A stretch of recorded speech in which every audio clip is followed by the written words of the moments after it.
तो उसी बात को प्रमाण पत्र मान करके कार्य को अंजाम देना, ये चतुराई नहीं। मन में आई हुई बात, हमारी सोची हुई बात कुछ गलत भी हो सकती है, इसलिए उसको प्रमाण पत्र बनाने के लिए हमें बड़े बूढ़ों का आदेश या बड़े बूढ़ों की परामर्श लेना बहुत आवश्यक होता है। जैसे पीछे सुन चुके हैं, हनुमान जी जगे तो इतना ज्यादा जग गए कि अट्टहास करि गर्जा कपि बड़ लाग आकाश, और कहते हैं लीलहि नाघहु जल निधि खारा, यही नहीं सहित सहाय रावण ही मारी, आनो यहाँ त्रिकूट उपारी।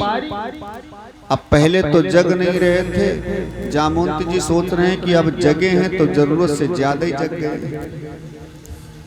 हैं कि समुद्र को लीला में लांग जाऊं या रावण को मार दूं, पूरी सेना के साथ सारी लंका को ही उठा करके ले आऊं, त्रिकूट पहाड़ी को उठा करके ले आऊं। हनुमान जी जोश में हैं लेकिन होश में हैं, जोश में है लेकिन होश में है। जोश में आने पर व्यक्ति को, जीव को होश नहीं गंवाना चाहिए,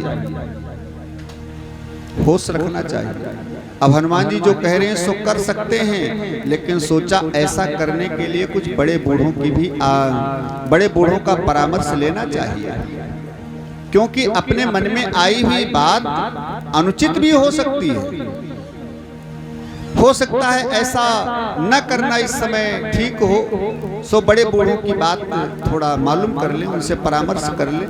तो उस समय बड़े बूढ़े जामवंत जी, उनसे श्री हनुमान जी ने पूछा कि हमारे मन में तो ऐसी बात आ रही है, लेकिन आप बताएं उचित क्या है।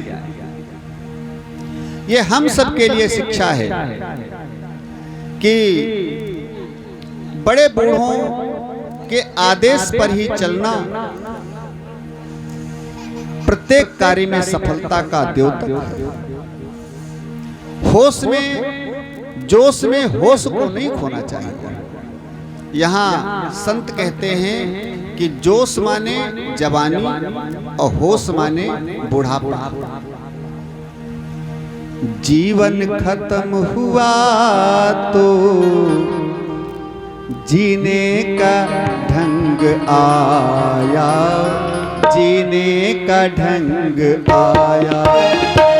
जीवन खत्म हुआ तो जीने का ढंग आया, जीने का ढंग आया। जीवन खत्म हुआ तो जीने का ढंग आया, जीने का ढंग आया। जीवन खत्म हुआ तो जीने का ढंग आया, जीने का ढंग आया। जीवन खत्म हुआ तो जीने का ढंग आया, जीवन खत्म हुआ तो जीने का ढंग आया। जीवन खत्म हुआ तो जीने का ढंग आया। जब सम्मा बुझ गई तो, जब सम्मा बुझ गई तो महफिल में रंग आया, महफिल में रंग आया। जब सम्मा बुझ गई तो महफिल में रंग आया, महफिल में रंग आया।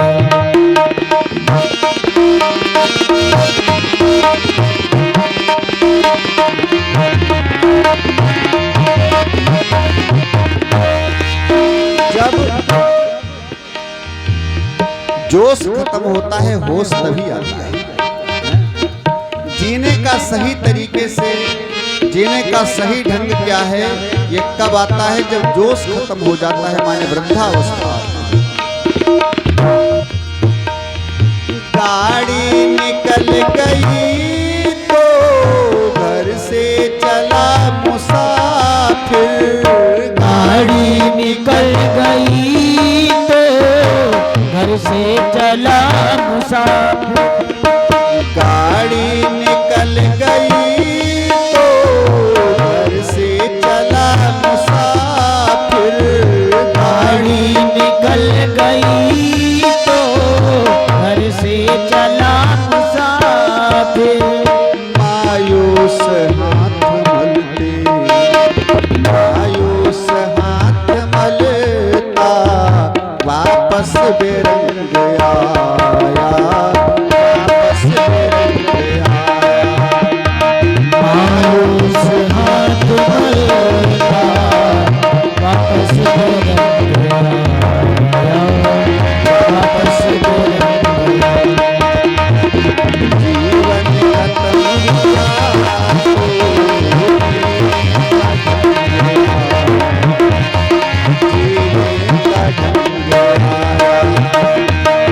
जीवन खत्म हुआ तो जीने का ढंग आया।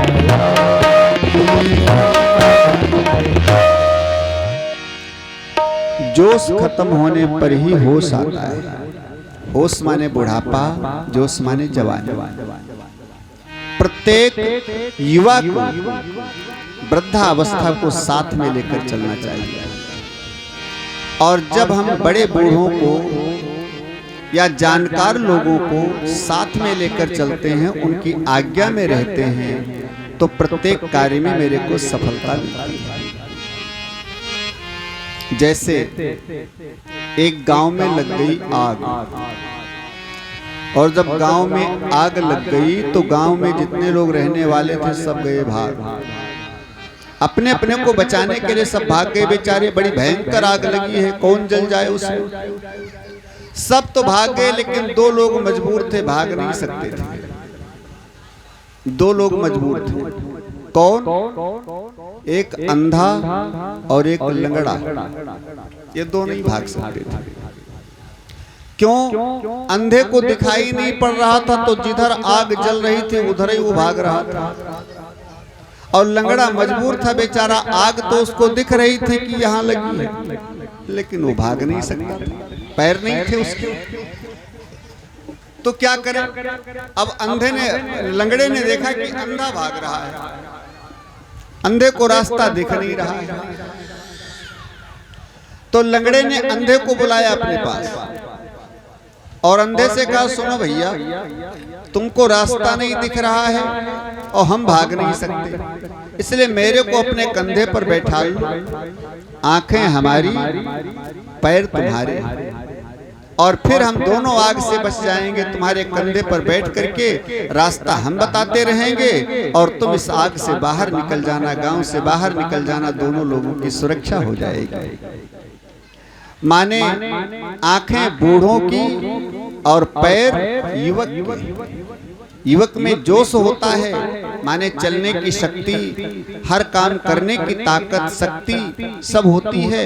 बूढ़ों में आंख तो आ जाती है, ज्ञान की, विवेक की आंख तो आ जाती है, होश तो आ जाता है, लेकिन चलने की सामर्थ्य नहीं रहती है, इसलिए वो कर नहीं सकता कुछ।